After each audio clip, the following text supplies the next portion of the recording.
if you have anything, come out as fast as possible and get it to any detachment or any police service that you have available to get to talk to. And Jack just absolutely loves bugs, dinosaurs, anything like that. But Lilly loves girly things, but she also loves doing everything with Jack, bugs. They're like best friends, not just brother and sister. The disappearance of Lilly and Jack Sullivan is unlike any other. No witnesses, no footprints, no torn clothing, no cries for help. Two young children vanished in broad daylight from inside their own home, without leaving behind a single sign that they ever stepped outside. Faced with a scene so perfectly silent, 5 theories began to emerge. Each offers a possible explanation, and behind each one lies a set of details no one has dared to speak aloud. Some believe the children simply wandered into the woods, yet a massive search turned up nothing. Others suggest a mysterious abduction, though no one saw a suspect, and no signs of forced entry were ever found. A third theory points to a tragic accident within the home, something that may have happened and then been hidden in fear. There is also speculation that the children were handed off or taken away quietly and deliberately in a plan that left no visible trace. And finally, the darkest theory of all, that this was a crime, carefully premeditated and executed under the perfect cover of silence. In the sections ahead, we will peel back each of these 5 theories, not to speculate, but to understand what may have truly happened, and why, to this day, Lilly and Jack have not been found. In the first few hours after the report came in, the simplest and most widely accepted theory emerged. Lilly and Jack, like many curious young children, had wandered off into the woods. For those familiar with remote areas like Lansdowne Station, the idea of a child slipping away into the forest without anyone noticing didn't seem impossible. The family's wooden house sat isolated in the woods, with no fence, no cell service, and no security system. Everything around it seemed to support the possibility of a simple disappearance. Children don't need a reason to leave the house. It could have been a game, an animal that caught their attention, or just pure curiosity. According to their mother's statement, Lilly had come into the bedroom a few times before suddenly vanishing along with her younger brother. Within just a few minutes, they were gone. At first glance, the story seemed believable, until the details were examined more closely. Over 160 people were mobilized, including police, search and rescue, and local volunteers. They scoured over 5 square kilometers of dense forest around the house. Drones flew overhead. Search dogs tracked every possible path. Thermal imaging was used day and night. But after 6 days, not a single footprint, strand of hair, piece of clothing, or sound was found. Everything completely blank. Police found no signs that the children had ever left the area around the home. No disturbances, no trampled grass, no fresh mud tracks. In typical cases of children going missing in the woods, there's always something, a clue to follow, no matter how small. But here, the trail wasn't just cold. It was non-existent. It was as if every trace had been wiped clean, or never existed to begin with. Weather conditions further challenged this theory. Light rain and cold nighttime temperatures during the search period would have left some signs of hypothermia, exhaustion, or, tragically, bodies. Yet nothing surfaced. No evidence of distress, no natural response to environmental exposure. This was not simply a case of being lost. This was a disappearance. Then there's the matter of the 3-day gap leading up to the disappearance, April 30th to May 2nd. No one outside the family saw the children during that time. No neighbors, no teachers, no friends. If the children had wandered off on May 2nd as reported, what explains their complete absence in the days before? This timeline casts serious doubt on when exactly they were last seen, and whether they were truly still present in the home that morning. Early on, the public clung to this theory because it was the least painful to believe. But the deeper it was examined, the more it began to unravel. And when a theory this basic can't withstand the facts, we are left with only one conclusion. Perhaps the children never walked out of that house on their own. If anybody knows anything, just come forward as soon as possible. 2 little kids are still out there. I want to find them. That's really all I can do. Still searching every day. I'm waiting for information. I have to let them do a lot of their stuff with the aircrafts and everything else, and dogs and searchers. There's a lot of stuff that needs to be coordinated, and I can't just go running through the woods. I want to, but I just can't right now because the search is just so far out. As the theory that Lilly and Jack had simply wandered off began to unravel, attention shifted toward another possibility: that the children had been abducted. On the surface, this theory seemed to explain the eerie absence of clues. No footprints, no bodies, no personal items, because everything had been taken by someone who meant to erase every trace. Daniel Martel, the children's stepfather, leaned toward this explanation. He claimed that someone must have entered the house while he and his partner were in the bedroom with their infant daughter and silently taken Lilly and Jack away. Martel cooperated with investigators, voluntarily surrendered his phone, and agreed to a polygraph test. His stance has remained unchanged. The children were taken, but the police weren't convinced. There were no signs of forced entry, no broken locks, no footprints around the home.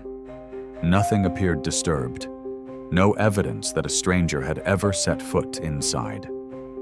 No surveillance footage captured suspicious vehicles or unidentified persons anywhere near the property during the time frame in question.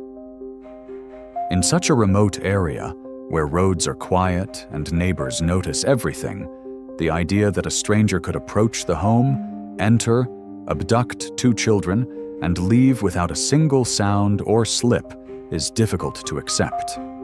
The act would have had to happen just steps from the bedroom where the adults were awake. No noise, no dropped objects, no reaction from the infant. A perfectly silent kidnapping is nearly impossible. Adding to the doubt was the total absence of follow-up communication. No ransom note, no anonymous messages, no threats. If the abduction was motivated by money, why was there no demand? If it was personal, why leave no statement? What was the motive? Some speculated the perpetrator might have been someone familiar to the family, perhaps from the community.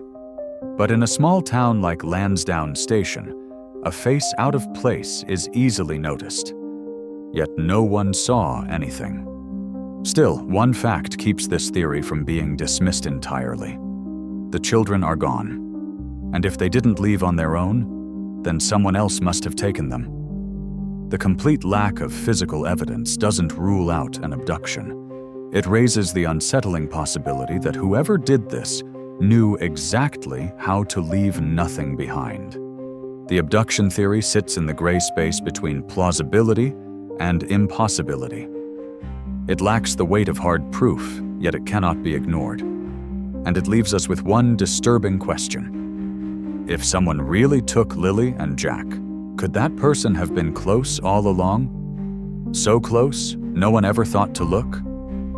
When every outward path leads to nowhere, when the forest yields no footprints, when no strangers are spotted, when silence becomes too perfect to be natural, people begin to turn their eyes inward. Not outside the house, but within it, within the very space where the children were last seen. The third theory suggests something few want to believe: that an accident occurred inside the home. Not a conspiracy, not a premeditated crime, but a moment of carelessness, a tragic mistake. And someone, overcome with panic, chose to hide what happened rather than come forward. This isn't just emotional speculation. It's based on real inconsistencies, gaps in timelines and behavior. Lilly and Jack were officially reported missing on the morning of May 2nd. But no one outside the family had seen them since April 30th. No teachers, no neighbors, no friends. The explanation given was that Lilly had a cough, and both children were kept home. Coincidentally, this 3-day stretch also saw no visitors, no public sightings, no interaction with anyone beyond the house. A perfectly enclosed window of time. If an accident happened during that period, a fall, suffocation, an adverse reaction, then the family had time. Time to react, to clean, to construct a plan, and to choose exactly when to call for help. Police did not publicly declare signs of foul play within the home, but they also never ruled out the possibility. What raised concern was the scene itself. Everything was in place, nothing broken, no stains, no items out of order. Real accidents usually leave something behind. A noise, a fall, a sudden mess. Here, everything was almost too intact. And when a scene is too perfect, it becomes suspicious. Another troubling detail lies in the mother's behavior. After the disappearance, she left the area and cut off contact with the children's stepfather. There were no public pleas for help, no community rallies, no emotional appeals. Just silence. A kind of silence that doesn't match the chaos of a real tragedy. No one is outright accusing the parents, but the silence, the missing days, and a home without a single blemish make this theory hard to dismiss. If this theory is true, it might be the most painful of all, not because of a killer on the loose, but because someone couldn't find the strength to tell the truth. And through it all, the only thing anyone could see was the disappearance of 2 innocent children. We're all filled with pain and sorrow because we just want them found. We want them home. Everyone loves them. They are definitely verbal, and they do have possible autism, but it's not extreme autism. It's just they have issues with school, and they don't catch up with the other kids. I just want to remain hopeful. Not every disappearance is an accident. Not every case involves a crime. Sometimes a child vanishes not because someone took them, but because someone gave them away. And when that act is done silently, without witnesses or prior warning, the line between missing and relocated blurs into something deeply unsettling. The fourth theory emerged from the long, eerie quiet surrounding the case. It proposes that Lilly and Jack didn't wander off, weren't abducted, and didn't die in the home. Instead, they were deliberately removed, handed off to someone, taken somewhere, hidden, perhaps not out of malice, but out of fear or control. This idea gains traction because of the 3-day period leading up to their reported disappearance. From April 30th to May 2nd, no one outside the family saw the children. No posts, no school contact, no casual sightings. Socially, the children had already disappeared before the 911 call was ever made. In today's world, where children are connected through school records, online presence, and neighborhood routines, this kind of total invisibility is rare. 3 days is enough time to plan a trip, meet someone, or execute a quiet transfer. Enough time to vanish if someone had already decided it would happen. The theory becomes even more compelling when you consider the total absence of physical evidence. No bodies, no blood, no struggle, no broken items, no intrusion. It doesn't feel like a crime scene. It feels like an organized departure, possibly one that went smoothly, or one the children did not resist. Naturally, the key question is, why? Why would a parent or guardian do this? Possible answers lie in hidden tensions, custody disputes, debts, fear of intervention from child services, or the belief that the system had failed them. In past cases, parents have taken children into hiding to avoid losing them in court. Others have handed kids off to relatives, off the grid, in hopes of starting fresh or avoiding scrutiny. There's no hard evidence that this occurred here. But just as important, there's no hard evidence ruling it out. And in the vacuum of truth, this theory lingers. It sits in the space between secrecy and survival, between love and law-breaking. Maybe Lilly and Jack weren't taken. Maybe they were removed, intentionally. And if so, who knows the truth? And why, even now, does that person still remain silent? The final theory is the heaviest of all. It does not lean on misfortune, does not excuse chaos, and offers no hope of secrecy for protection. This theory stares directly into the darkest possibility, that the disappearance of Lilly and Jack was not an accident, not a misjudgment, but a deliberate act, a crime, carefully planned, executed by someone who knew exactly how to make it vanish without a trace. In most criminal investigations, it's the evidence that betrays the culprit. But here, it's the absence of any evidence that raises the alarm. No broken doors, no forced entry, no cameras picking up strangers, no cries, no struggle. 2 children gone in broad daylight, from within their home, with adults present, and no one saw or heard a thing. Only a plan, executed from inside, could leave a scene that clean, that silent, that disturbingly perfect. This theory points inward. It suggests someone within the home, or very close to it, committed the act. And the moment they dialed 911 to report the children missing may not have been the beginning of a tragedy, but the final step in a premeditated script. Several elements give weight to this theory. The 3-day window of silence. No one outside the household saw Lilly and Jack for 3 full days before they were declared missing. That's more than enough time to act, to conceal, to emotionally prepare. The lack of urgency afterward. No press conferences, no public cries for help, no visible distress, just an eerie quiet. In many criminal cases, perpetrators avoid the spotlight or stage their appearances in calculated ways. The sudden breakdown of the family, the children's mother and stepfather reportedly cut ties shortly after the disappearance. A complete family fracture is often seen in cases with deeper internal fault lines. Again, no one has been arrested, no charges have been filed.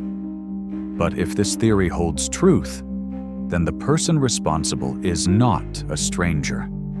They knew the children, knew their schedule, their behavior, their routines, knew when no one would notice, knew exactly how to erase 2 young lives and play the part of the helpless bystander.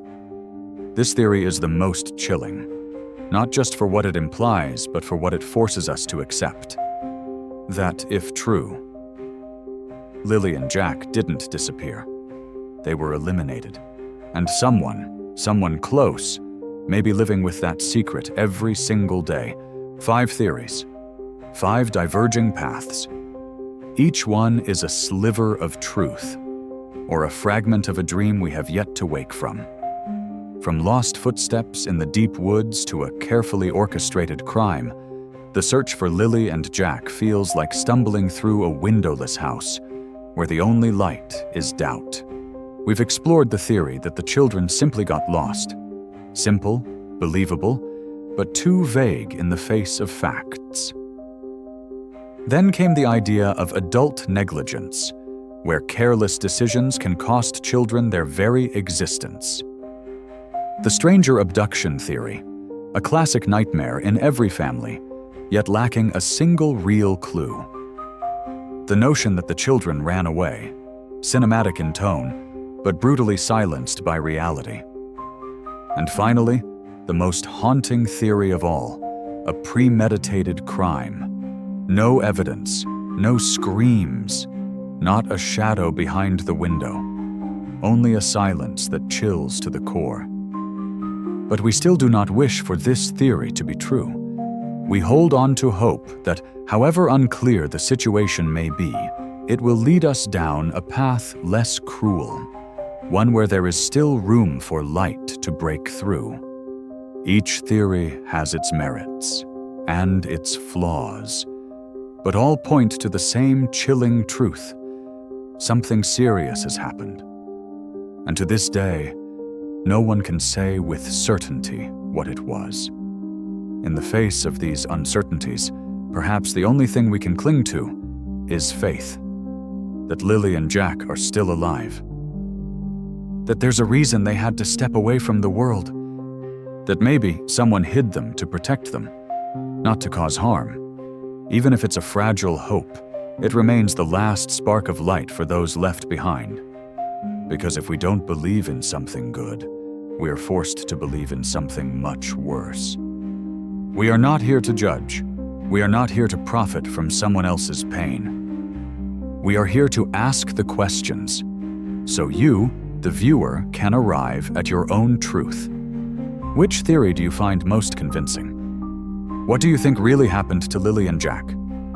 Do you believe they'll be found one day, alive and safe? Or do you fear the truth has already been buried by those who never intended to let it come to light? And if someone out there is keeping a secret, can their conscience stay silent forever? We made this video not to condemn, but to remember, to ensure that no one is forgotten. Because if Lilly and Jack were truly taken from this world, then at the very least their names and the secrets surrounding their disappearance must be spoken. With respect, with responsibility, and with a burning hunger for justice that cannot be extinguished.